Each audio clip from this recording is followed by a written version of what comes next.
नमस्कार, मैं डॉक्टर कपिल गोविल आपका स्वागत करता हूँ बड़ा रेडियो में। टॉपिक को बेहतर समझने के लिए आपसे रिक्वेस्ट है कि ऑडियो सुनते समय एक नोटबुक और एक पेन जरूर रखें जिससे आप इम्पोर्टेंट पॉइंट्स नोट कर सकें। आज की इस ऑडियो में हम बात करेंगे कि हम कंप्यूटर पर यानी कि डेस्कटॉप कंप्यूटर पर हम यूपीएस क्यों लगाते हैं। तो पहले तो यूपीएस की फुल फॉर्म हम समझ लें। यूपीएस की फुल फॉर्म होती है अनइंटरप्टेड पावर सप्लाई।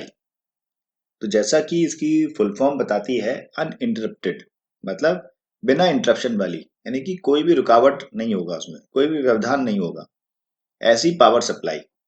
तो इसके बारे में डिटेल में जाने से पहले हम थोड़ी बात करेंगे स्टेबलाइजर के बारे में। वोल्टेज स्टेबलाइजर जो अक्सर हम कभी टीवी पर या फ्रिज पर भी देखते हैं, और कई बार हम वोल्टेज स्टेबलाइजर को घर की मेन लाइन पर भी लगा देते हैं। तो ये जो वोल्टेज स्टेबलाइजर है, अगर हम इसको ही कंप्यूटर पर लगा दें, यानी कंप्यूटर को सप्लाई हम वोल्टेज स्टेबलाइजर से दें, तब क्या समस्या है। डेस्कटॉप कंप्यूटर को 220 220 वोल्ट चाहिए होते हैं, एक्यूरेट 220 वोल्टेज चाहिए होते हैं। तो अब अगर हमने वोल्टेज स्टेबलाइजर लगा दिया और बाई चांस वोल्टेज कम आए, यानी पावर सप्लाई कम आई, तो क्या होगा, उसका जो रेशियो है वो फ्लक्चुएट कर जाएगा। यानी कि 220 की जगह पर हो सकता है 215 हो जाए वोल्टेज, 216 हो जाए, या 222 भी हो सकता है, 225 भी हो सकता है, ऐसा हो सकता है। और अगर ये वोल्टेज का फ्लक्चुएशन हुआ तो क्या होगा कि मदरबोर्ड पर पावर सप्लाई ज्यादा जाएगी, यानी कि डेस्कटॉप कंप्यूटर में जो मदरबोर्ड लगा रहता है उसमें पावर सप्लाई ज्यादा जाएगी या कम जाएगी। तो उससे क्या होगा, उसके मदरबोर्ड के जो सर्किट्स हैं वो खराब हो सकते हैं, जिस वजह से कंप्यूटर खराब हो सकता है। तो हमें एक ऐसी डिवाइस चाहिए होगी जो कि वोल्टेज को कांस्टेंट रख सके। तो अगर वोल्टेज स्टेबलाइजर इस काम को नहीं कर पा रहा है, तो क्या हम ऐसी कोई डिवाइस लगा सकते हैं? जी हाँ, बिल्कुल लगाई जा सकती है। इसको कहते हैं सीवीटी। सीवीटी की फुल फॉर्म है कांस्टेंट वोल्टेज टर्मिनल। तो जैसा कि इसके नाम से ही हमें मालूम पड़ रहा है कि इसमें वोल्टेज कांस्टेंट रहेगा, यानी कि अगर हमने एक बार उसमें फिक्स कर दिया कि 220 वोल्टेज ही चाहिए हमें, तो वोल्टेज कम या ज्यादा हो, वो एक्यूरेट 220 ही देगा। तो ये भी लगा सकते हैं हम। इसको लगाने से हमारे कंप्यूटर पर, डेस्कटॉप पर 220 वोल्ट एक्यूरेट पहुंचेंगे, जो कि कंप्यूटर के मदरबोर्ड को सेफ एंड सिक्योर रखेंगे, सुरक्षित रखेंगे। लेकिन एक समस्या फिर आती है कि अगर पावर सप्लाई ही नहीं आई, यानी कि अगर पावर सप्लाई ही अगर चली गई, तो हम उसमें पावर कहाँ से देंगे, करंट कहाँ से देंगे।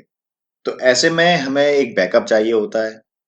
तो बैकअप अगर हमें चाहिए, जैसे कि हमारे घरों में अक्सर इन्वर्टर लगे रहते हैं, तो वो यही काम करता है कि अगर हमारे घर में इलेक्ट्रिसिटी पावर नहीं है तो वो एज ए बैकअप हमें देता है। तो क्यों ना हम इन्वर्टर को लगा दें। लेकिन इन्वर्टर के साथ में समस्या ये है कि जैसे जैसे उस पर लोड पड़ता है, लोड से मतलब जैसे जैसे हम इलेक्ट्रिकल इक्विपमेंट्स ऑन करते चले जाते हैं, उसके जो वोल्टेज हैं वो फ्लक्चुएट होने शुरू हो जाते हैं।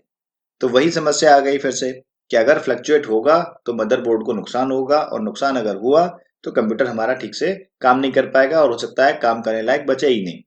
तो ऐसी कंडीशन में हमें दो चीजों का कॉम्बिनेशन चाहिए होगा। एक तो सीवीटी यानी कांस्टेंट वोल्टेज टर्मिनल, जो कि वोल्टेज को कांस्टेंट रख सके, और पावर का बैकअप जो कि इन्वर्टर। तो ऐसा ही एक डिवाइस जिसमें दोनों डिवाइसेस का, कौन सी दोनों, सीवीटी और इन्वर्टर, इन दोनों डिवाइस का कॉम्बिनेशन बनाया गया है, जो कि है यूपीएस, अनइंटरप्टेड पावर सप्लाई। तो ये यूपीएस दोनों काम करता है, कांस्टेंट वोल्टेज टर्मिनल का भी काम करेगा और इन्वर्टर का भी काम करेगा, कि वोल्टेज को एग्जैक्ट 220 ही रखेगा और पावर बैकअप भी देगा।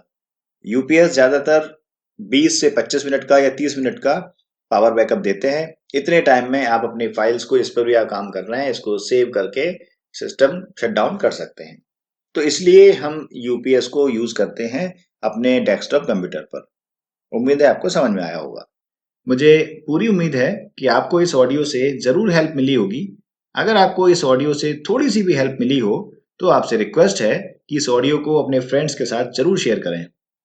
ये audio YouTube channel, Facebook page, anchor, Spotify, breaker, Google podcast, radio public और खबरी ऐप पर अवेलेबल है, जिनके लिंक डिस्क्रिप्शन बॉक्स में दिए हुए हैं। आप इस ऑडियो लेक्चर का वीडियो लेक्चर मेरे यूट्यूब चैनल पर और फेसबुक पेज पर भी देख सकते हैं, जिसका लिंक डिस्क्रिप्शन बॉक्स में दिया हुआ है। आपका इस ऑडियो को सुनने के लिए बहुत बहुत धन्यवाद। सुनते रहिए बड़ा रेडियो।